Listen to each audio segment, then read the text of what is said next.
Hi everyone, it's hectoring here again, and today I'm bringing you some replays with Ignatius. Um, Now, I'm sure many of you have faced Kal-Azar over the past weeks, and Lama Balonic on his blog does some analysis of the metagame by collecting lots of replays, and what he's found is that Ignatius is the second most popular deck recently, so I'm going to tell you a bit more about it. Now, this particular replay is from a Platoon Speed Cup, which is interesting because you get to ban heroes. So in this case, a lot of people banned Kal-Azar, and you got to see a bit more interesting decks here. So my opponent is playing Togrul, which, as I've mentioned before, used to be very popular. It's still quite a solid, aggressive deck. Perhaps a bit weaker now in the metagame compared to Inferno, especially since most Inferno creatures can survive an insect swarm. Now, in terms of Ignatius playstyle, there's very little removal in the way of firebolt, so it's kind of awkward here that all my creatures are getting blocked. You sort of rely on getting through some early damage and then surviving late game while you take down your opponent with 2 damage every turn from Ignatius' special ability. Now, it sort of works against Kal-Azar because he takes a lot of time to get up to sort of 4 might and 5 or 6 magic, and you manage to use Halls of Amnesia to discard his time jumps, hopefully.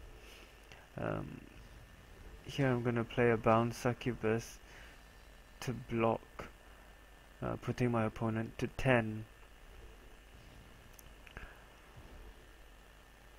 And it's a threat that needs to be killed right away because otherwise it just keeps blocking while dealing 2 damage a turn.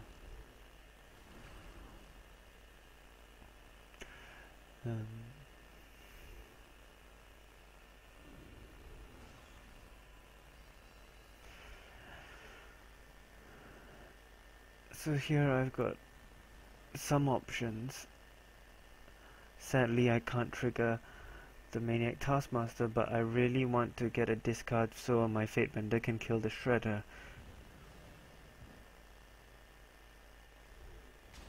Even though I don't have 5 Destiny to trigger Ignatius' ability, don't be worried to use some discard early, as you've got very little way of regaining board control once you've lost it.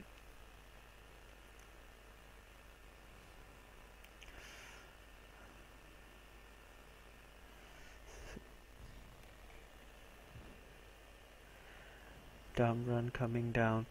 Now, this is sort of an interesting play, you see, because the infect counters only kill the hatching breeder at the beginning of my turn. The miniature breeder that spawns isn't able to kill the Goblin Scout, which is a big reason why hatching breeder is so good against Goblin Scouts. Now I get to deal a ton of damage by using Altar of Asha to trigger a discard, boosting both my Fate Benders.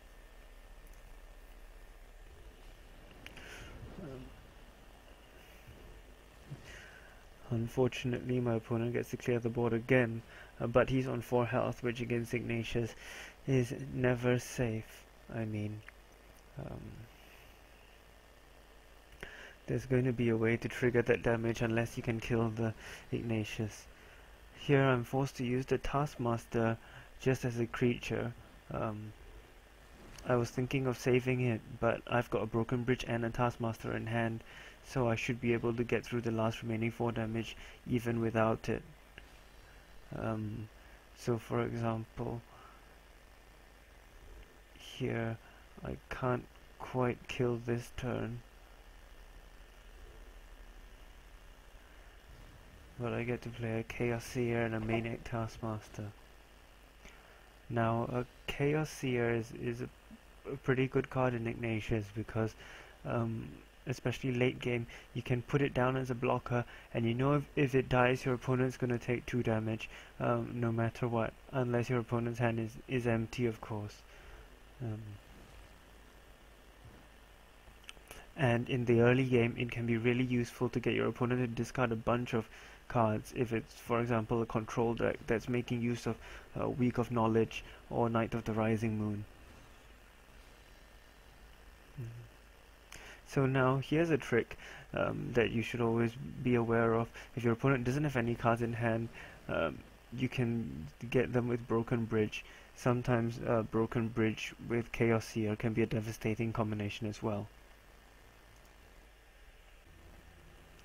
Let's move swiftly on to the next replay, which is against Mother Namtaru, against Pavel, who's a well-known ladder player, and here is at around 2000 elo.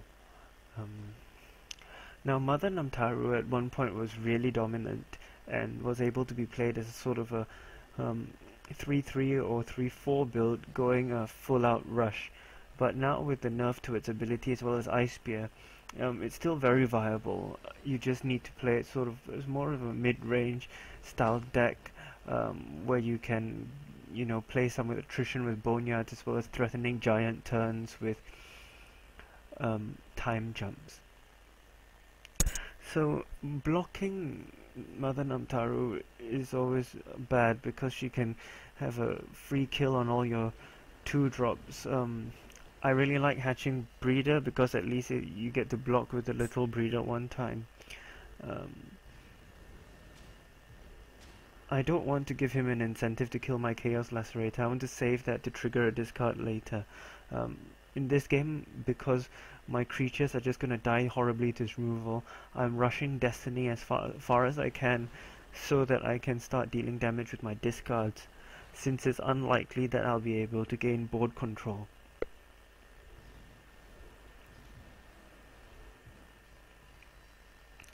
So here, for example, I could trigger a discard with my Maniac Taskmaster, but I'm going to try and up Destiny again, move that down to block, bridge the top row and play a Maniac there. So bridging in that case gave a little bit of value because it was 4 resources for 3 resources, and card advantage doesn't make a huge difference in this matchup, certainly not with both players having so many cards in hand. Now I really wasn't expecting the Frozen Wave there. I mean, there are decks that play Frozen Wave, but mostly sort of hardcore control decks such as Akane or the other Mother Namtaru.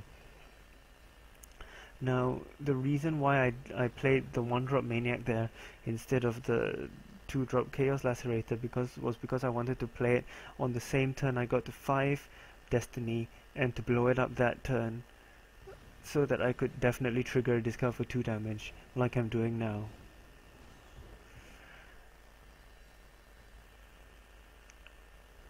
And another Soul Reaver comes down for my Thrall. So far I haven't managed to deal any damage with them, really. Now, Dunes of Madness, obviously not great in this situation when my opponent only has 2 cards. So I'm just going to play my Taskmaster instead. Now, Mother Namtaru often play Magic Steel. Well, Magic Steel is really good in the current meta game because so many magic creatures are running around. Most prime heroes, I'd say, would play Magic Steel if they're going for magic. And Ignatius has very few creatures which can be hit by it, mostly 2-drops and bound succubuses, but it really hurts when it hits your bound succubuses, of course. Now I really want to trigger a discard for 2 damage, so I alter Avasha to get through for 3 damage, and then Dunes of Madness. I mean, it turns out that I could have got the time jump with the Halls of Amnesia, but I wanted to be really sure that I got that card in his hand. So you can see he's in a really awkward position because he's on 4 health. He can't even really afford to kill that Chaos Seer, and Campfire. So bound succubus for 2 damage means my wholesome amnesia just has to hit a spell, which it does, and I play bound succubus for the win. So I hope that's given you a bit of an idea of how Ignatius works, and hopefully I'll be back soon with some non-Inferno decks. Please send any in if you've got some ideas of what you'd like me to cover. Thanks.